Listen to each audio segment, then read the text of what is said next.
Fellow Gambians, just quickly, like, again, I want to do this real quick.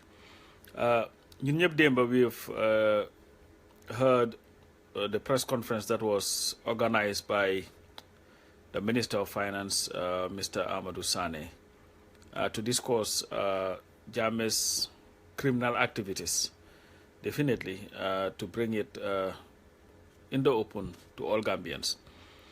Now, the debt of the Gambia, the 48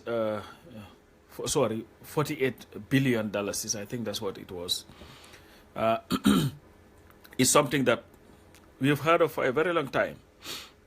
Even the crimes of using social security and all these other institutions to siphon resources, to pillage our resources, these are things Gambians, especially those in the diaspora, have heard of for a very long time, because Panderimbai had mentioned it for a very long time about how social security was being used, and all these other institutions. Fatou Camara did the same thing. So all the online medias definitely, for the most part, have discussed these issues about how Jammeh was stealing our money, and we all knew he was stealing our money because of the lifestyle that Jammeh was living. Definitely Jammeh could not afford that. And he could be president for 1 billion years and could have never been able to afford the lifestyle that he lived. Now, what has happened, and there are things that must be done to recover from it. There are two recoveries that are very important. First of all, we need to get back our money, but we also need to make sure that what happened will never happen again in the history of our country. And this is why it is important that we have a National Assembly that functions, a National Assembly that is responsive to its responsibility, a National Assembly that would do what is in the interest of the Gambian people. The reason why Jammeh found it very easy to steal our resources, to kill our people, to do all these ridiculous things that he has done for 22 years is because we had a government that was not fully functional. We had a government just in name, but we had one person who was at the helm of things, on top of everything, and doing whatever he wanted to, and was getting away from it, or getting away with it, sorry. If the Gambia had had a very effective National Assembly, they would have been able to check Jammeh's excesses and put the brakes on it for a very long time, but we did not have that. We also did not have a judiciary that was supposed to be doing, or one that was also doing the work that it was supposed to do. So what we had was a broken system, and we just had one person who had the liberty to do whatever he wanted to do. Now, nobody should be shocked by the fact that Jammeh stole money. Nobody should be shocked that Jammeh killed people. This is why there was a 22-year-old struggle against his rule. We did not fight against Jammeh because he was a saint or he did something good. No. We fought against him because of all the bad things that he was doing. The good thing now is that everything that we have said for the most part was speculative, because even though we had the information, but it cannot be ascertained. There was no way that we can verify it and really come to the reality that actually this is where it was, these were the accounts. The good thing about it now is that Amadou Sane and his team did a very great job of telling the Gambian people facts, not speculations. Facts about what had happened, and this is the difference between those who speculate and those who speak on facts. Now, the solution to the problem is, Gambians, listen, we have a chance now, a golden opportunity of rebuilding our country, economically, politically, socially, constitutionally, culturally, you name it. And this is our opportunity. The first task has been done, that is by getting rid of the obstacle to development, and that is Yaya Jammeh. The next task is to govern. To govern right, we will need an executive that functions. We will also need a National Assembly that is very, very, very, very credible.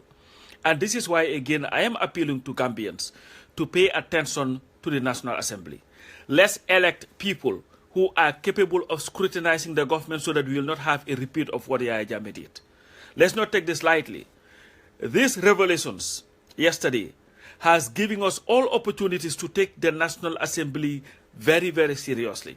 Because unless we have a very effective and functional National Assembly, we will have a repeat of what happened 22 years ago, or we will be at the whim and caprices of one person. If he chooses to be corrupt, fine. If he chooses to be nice, fine. If he chooses to be whatever he wants to be, fine.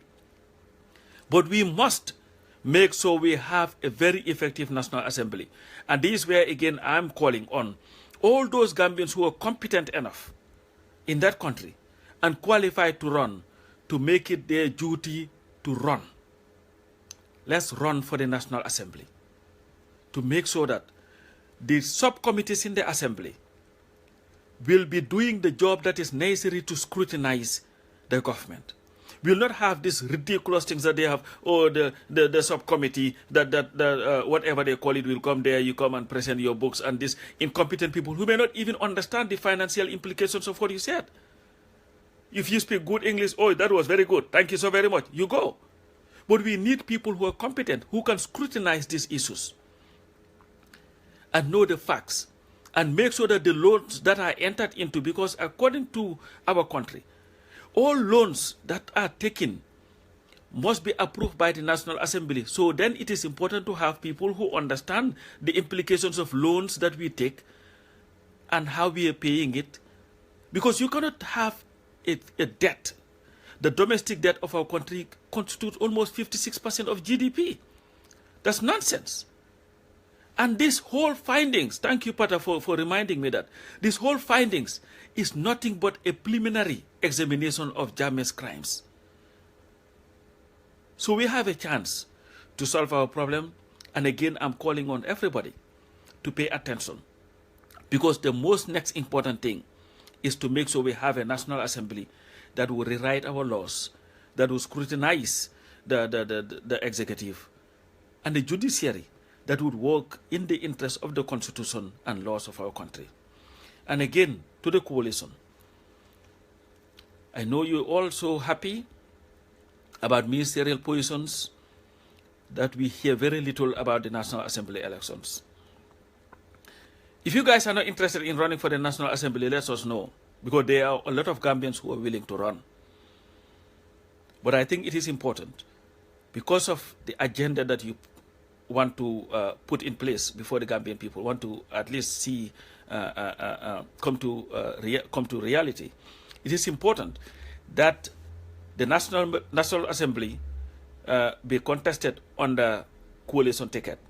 That way, the agenda of the coalition would have been achieved, because the coalition's work was not only to change Jammeh, that was one thing, but the other thing was to do some judicial reform, to do some constitutional reforms, and that would have to go through the National Assembly. Economic reforms, you need all that. So this is why it is important that the coalition must also pick competent people who would work to make sure that the National Assembly becomes what it ought to be, and that the agenda of the coalition is realized.